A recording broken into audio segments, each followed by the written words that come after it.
But most people don't have the space for a reverse hyper and a belt squat machine in their home gyms. So make one that does both. Reverse hyper and belt squat attachment.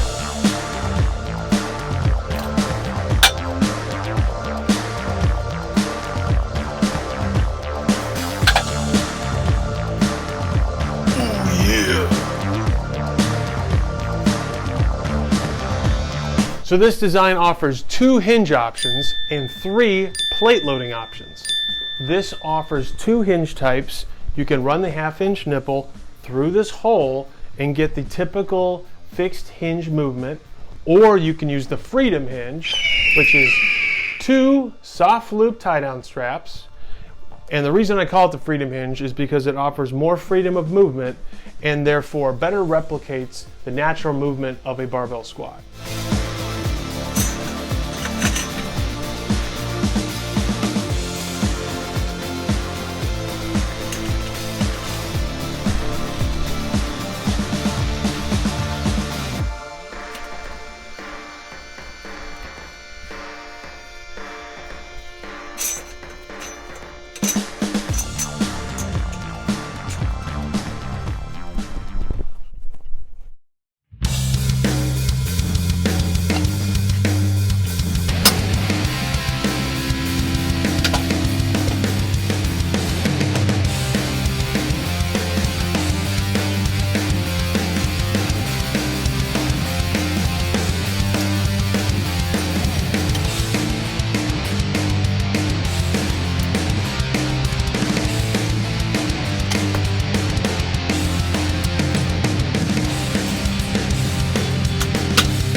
That whole time I was using my DIY belt squat belt. If you haven't seen that video yet, the link's down in the description. Go ahead and check it out.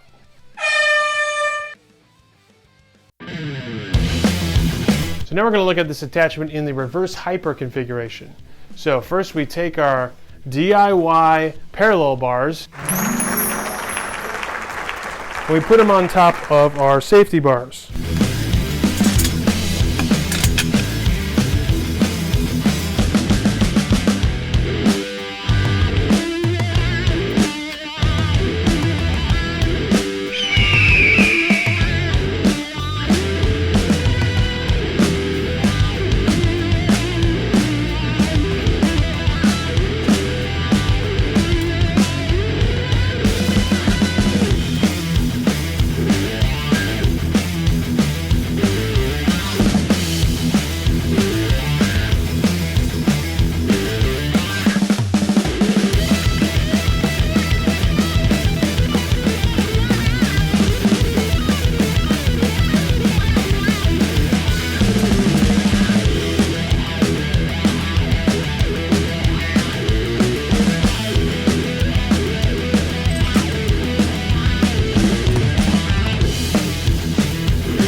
So now I'm going to teach you how to build your own.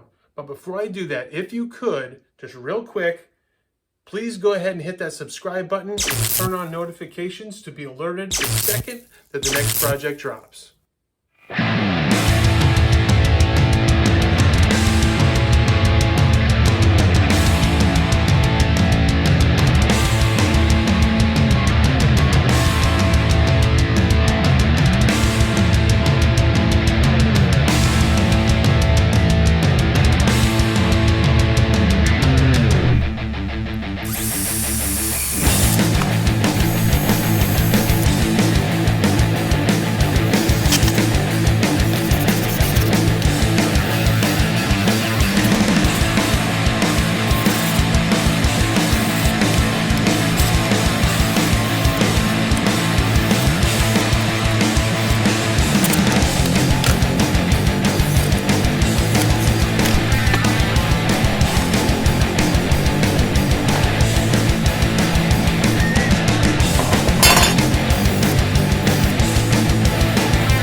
So now we have to determine where we're going to position our two interior blocks.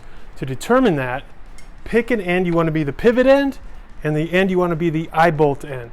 Okay? I'm going to put my eyebolt on this end. You're going to want the weight closest to you as possible. So we're going to position this this piece of PVC right there. So I've positioned this 45, and if you look real close, right, the edge of the plate is in alignment with the edge of this second block. Okay? And I ran the PVC pipe through there. So that tells me exactly where I'm going to put the two blocks, because those two blocks are just going to sandwich the PVC pipe, right? So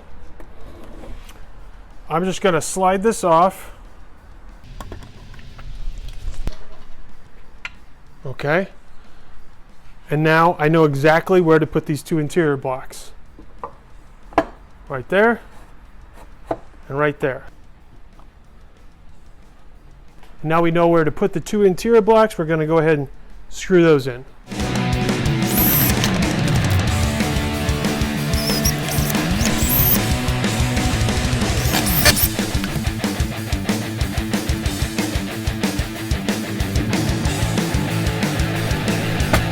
So now we're going to be drilling through the 2x4, through the PVC, and out the other side of this 2x4. All the way through. And the reason is because we're going to want to run this 18-inch nipple through all three layers. So to do so, to accommodate the circumference of this half-inch, 18-inch nipple, I'm going to be using a 7/8 inch spade bit.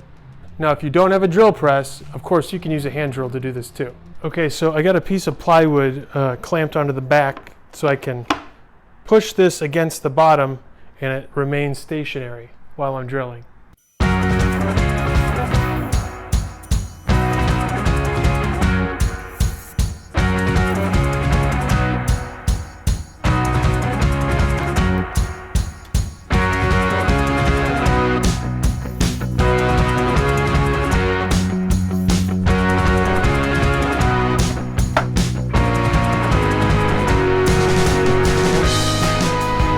Okay, so now we're going to drill a hole for our eye bolt. I'm going to be using a 3/8 inch eye bolt that's 5.5 inches long.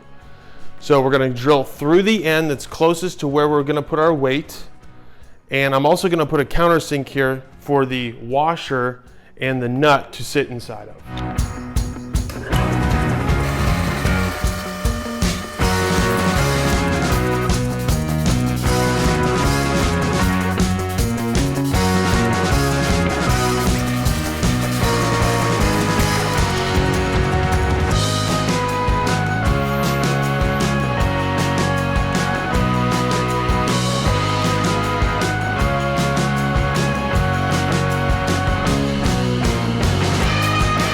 Okay, so now we're going to put that countersink in. So now we got a 1-inch spade bit here to accommodate this 1-inch wide washer.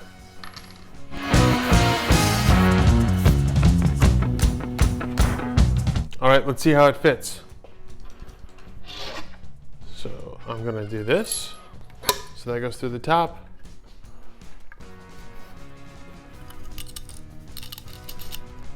Okay. That's looking good.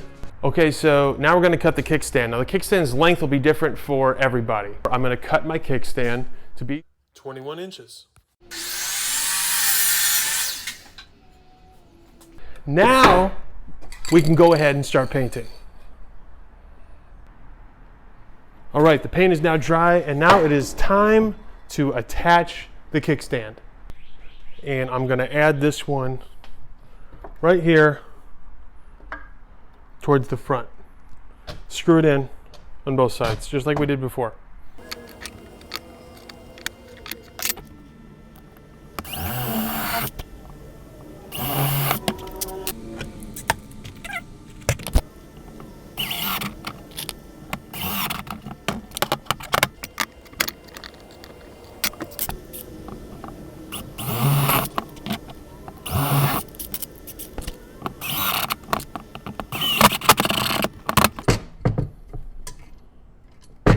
All right, so here we go.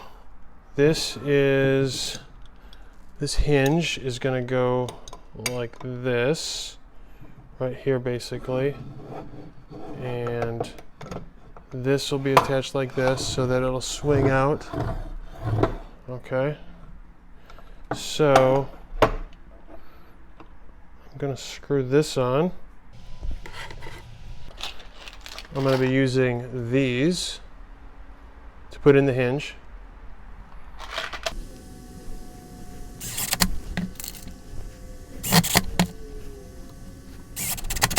Okay, so the screws that I put through here and into here, we don't want them to interfere with any of these screws, because if we do, the wood will likely split.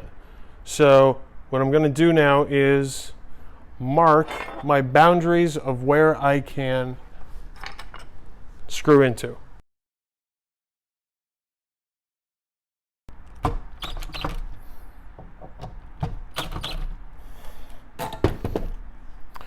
All right, so we have a 1 1/4 inch Forstner bit to accommodate my 1 1/4 inch neodymium rare earth magnet.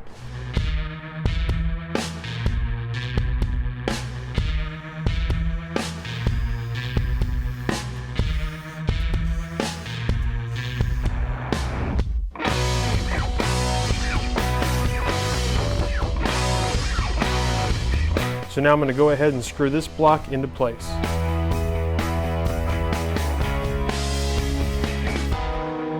Now I'm going to intentionally, when I put this on, not have it be in the center, because the screw for the magnet needs to go in the center, and I don't want those two screws interfering with each other. So I'm going to do a slight offset here, and that should be good to go.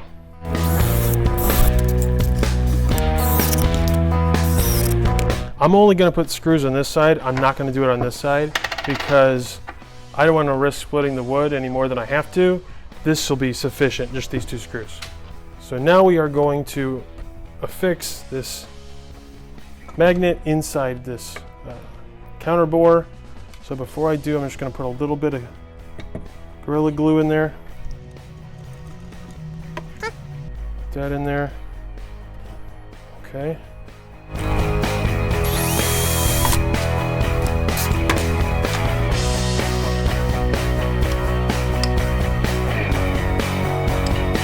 Okay, so that magnet's on there now.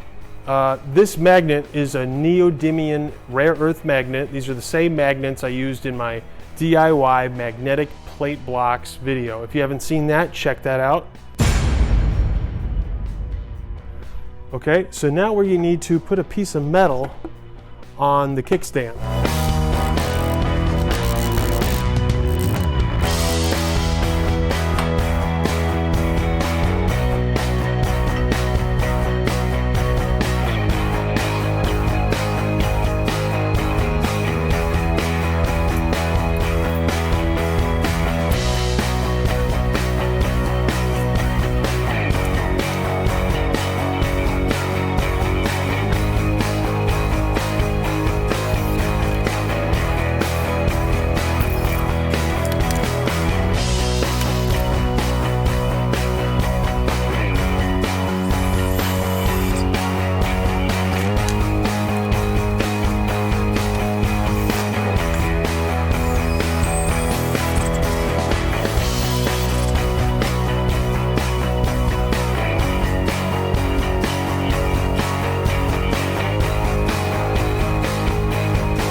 Trigger for the kickstand. So now we're going to add the trigger to the kickstand. So this is the block that has the magnet in it. We're going to take our piece of PVC, put it right against that, take another block, same size as all the other blocks, and we're just going to sandwich that guy right in there. So now I just got to screw this in and we'll be good to go.